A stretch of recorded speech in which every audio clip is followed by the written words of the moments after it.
Oke, untuk teman-teman di sini kita bagi dua ya. Karena hari ini psikologi trading pertama yang harus kita tentukan itu kita tuh ingin menjadi apa? Ingin menjadi investor atau ingin menjadi trader. Nah, aku di BBK sendiri jadi mentor ya, jadi pelatih ya. Aku bilang berbagi pengalaman sebelum menjadi namanya portfolio manager, kita harus memahami diri kita sendiri dulu. Sebenarnya menjadi seorang trader itu musuhnya itu bukan bandar, bukan market, tapi diri sendiri. Nah, itu yang penting. Kita harus kuasain diri kita sendiri ya. Terusnya habis kuasain kita sendiri, kita time frame investasinya tuh berapa? Ya misalnya scalper ya kan di intraday. Saya sukanya hari ini cuan bungkus, nggak salah ya. Itu benar juga. Tapi bisa konsisten nggak di situ? Terusnya day trader, beli pagi jual sore juga bagus, tapi udah memahamin setidaknya berdagang di saham. Atau swing trader, aku sendiri lebih cocok di swing trader sama position trader. Karena kalau sekali beli, kayaknya kalau belum dapat di atas 10% atau di atas 50% kayaknya belum puas sih gitu. Lebih enak gitu, jadi tidurnya juga lebih nyaman, nggak terlalu banyak analisa, besok ARA atau ARB lebih enak gitu nyarinya ya. Jadi semua itu kan mau investasi atau mau jadi trader dan semua juga kan butuh waktu dan butuh proses ya. Nah di sini sendiri salah satunya ada namanya Benjamin Graham ya, the essence of investment management is manage of risk, not the management return. Jadi yang kita manage itu adalah risikonya dulu. Berapa? Misalnya kerugian 2% batas resiko, atau misalnya kerugiannya di 5%, upside-nya ada 15 atau 20%. Disiplin nggak tuh dalam perencanaan ya? Seorang trader itu kan mempunyai ya, pertama probability aspek sama determinasi aspek ya. Baik itu menggunakan fundamental, teknikal, ataupun lainnya. Nah, di sini kontrol risk exposure-nya sendiri dibagi dua nih ya. Teman-teman, seorang yang agresif atau defensif. Nah, kalau aku sendiri dibilang agresif iya, defensif juga iya.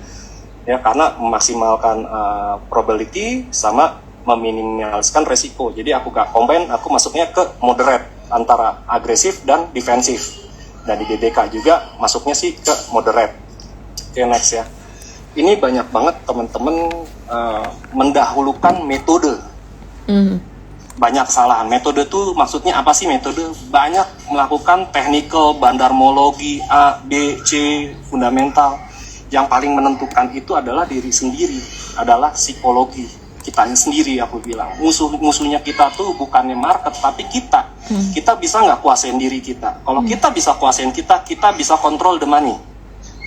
Kita bisa kontrol the money, kita bisa kontrol emosi, baru kita fundamentalnya seperti ini, teknikalnya seperti B.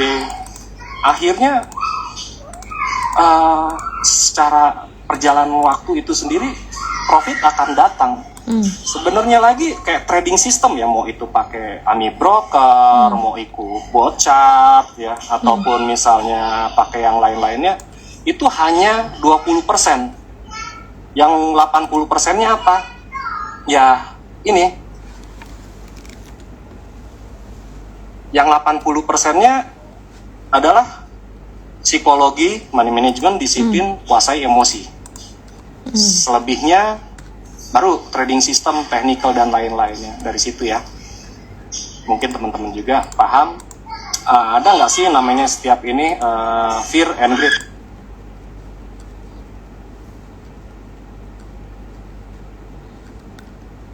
Suara kamu mute ya? Sorry, keputus ini bentar. Oh ya, namanya harapan, dan harapan itu pasti namanya pengen cuan, bener nggak? Pengen untung. Tapi ada namanya juga ketakutan. Itu adalah manusiawi, humanity, ya.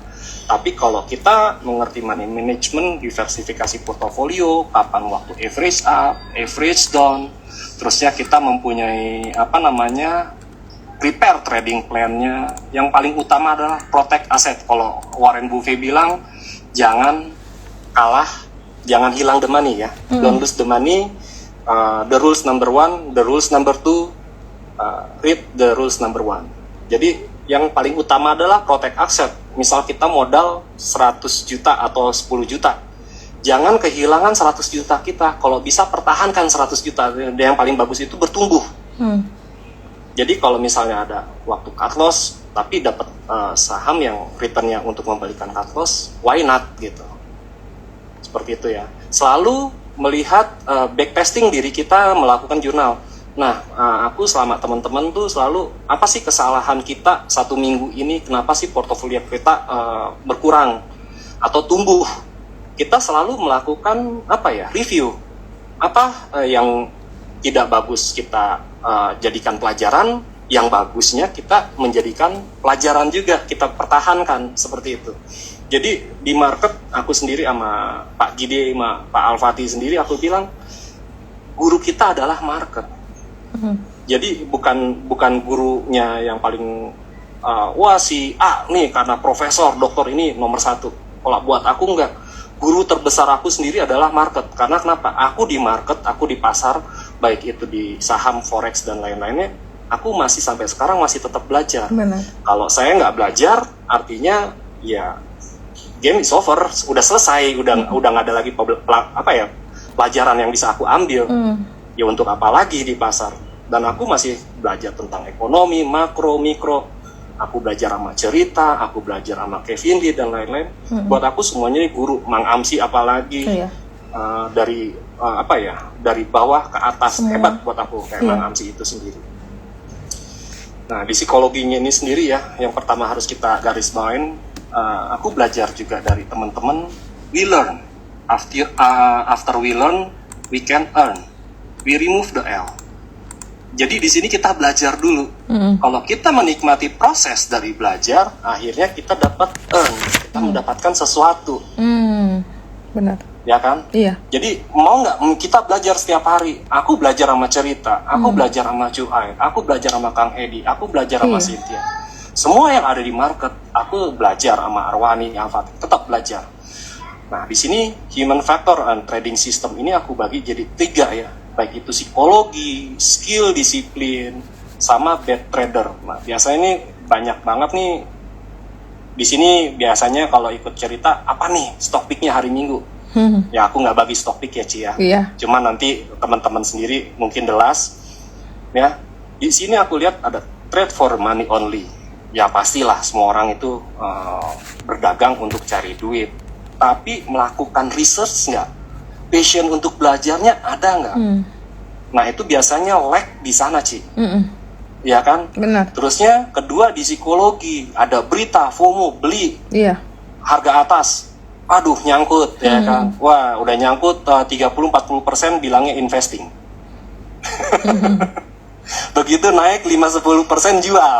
Iya, udah begitu turun 3 bulan 40% ditahan, baru naik seminggu dijual. Iya. Ini yang polanya yang harus dibalik sebenarnya. Benar nggak? Iya, iya. Kalau naik masih bisa akan naik lagi.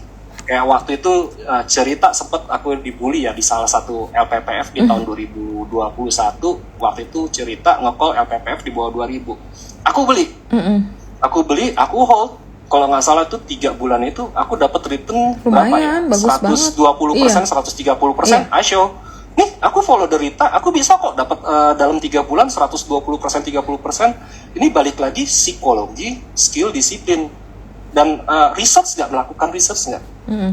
Seperti itu. Jadi aku yang ada di market itu, aku selalu pantau siapa-siapanya, aku nggak anggap mereka seorang yang negatif. Aku selalu beranggapan ke semua orang itu positif. Benar. Tinggal balik lagi, kita gimana nih market research-nya, fundamentalnya, observasinya, disiplin nggak? Ingin menggunakan fundamental atau ingin technical? Dan mau belajar nggak?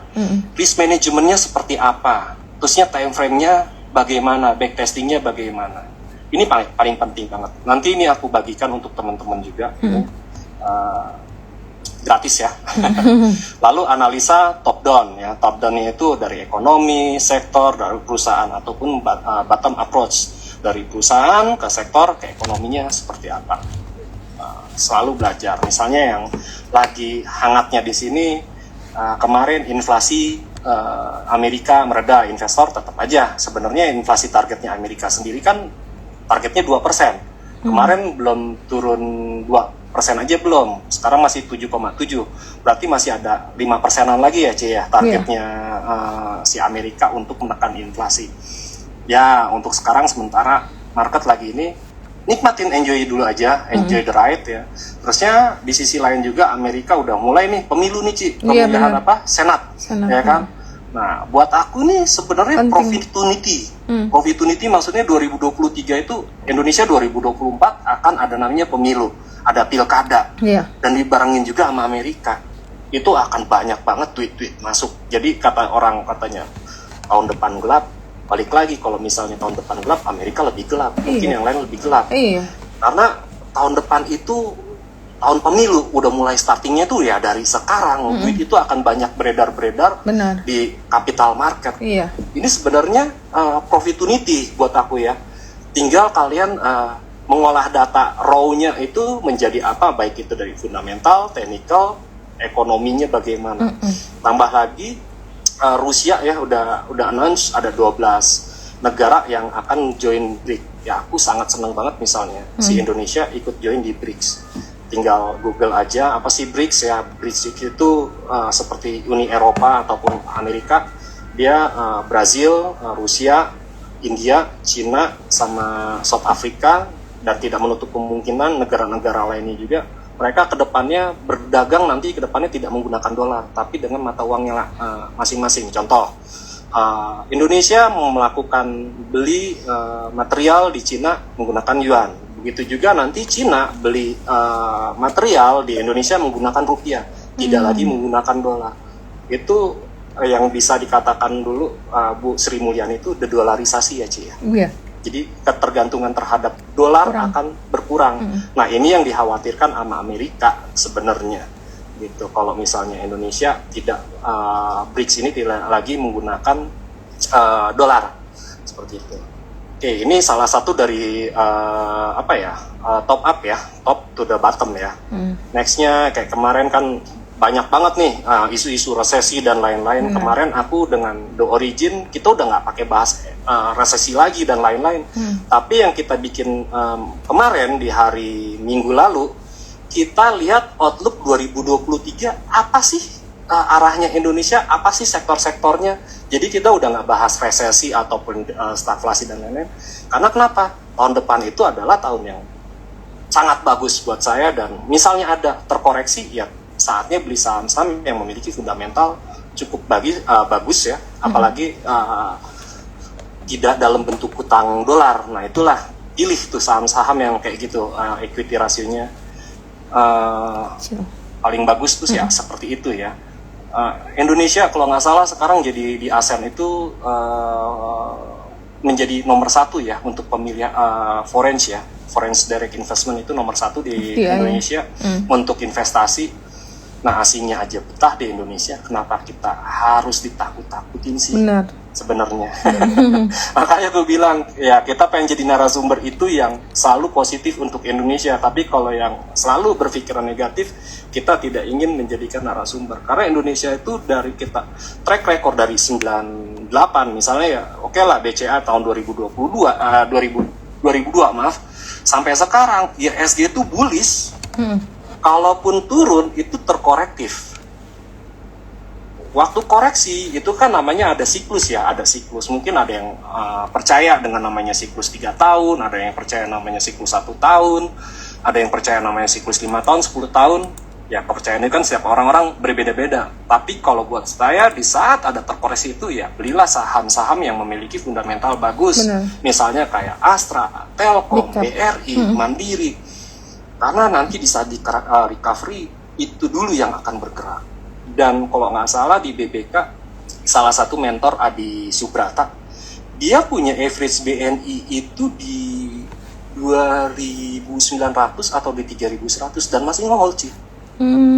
Wow. Sampai sekarang tuh pas lagi kemarin krisis bilang, woi kapan lagi punya BNI harga murah. Ada teman-teman juga kalau nggak salah Cijani itu punya Telkom itu di bawah 3.000. 3.000 kalau nggak salah, dan masih nge-hold. Kata dia, aku tujuannya untuk investnya ya buat buat anak cucuku lah. Mm-mm. Balik lagi, ini kan ke mindset ya. Iya. Mindset investasinya tuh mau seperti apa. Bahkan kemarin juga kayak ada temanku juga, si Om Febri, punya BRI dengan average-nya itu masih di bawah 2.500. Kayak BRPT, aku lihat average-nya dia kan udah melakukan stock split dan review berapa kali. Average-nya dia masih di bawah 400 perak, sama 350 perak. Wow, Aku hebat ngeliat, ya. Nikus portofolio gue bilang, gila lu, beli kapan? Itulah investasi, dia pertumbuh ya. Karena seperti anak lahir itu kan nggak langsung lari, Iya. tapi ada fase-fasenya.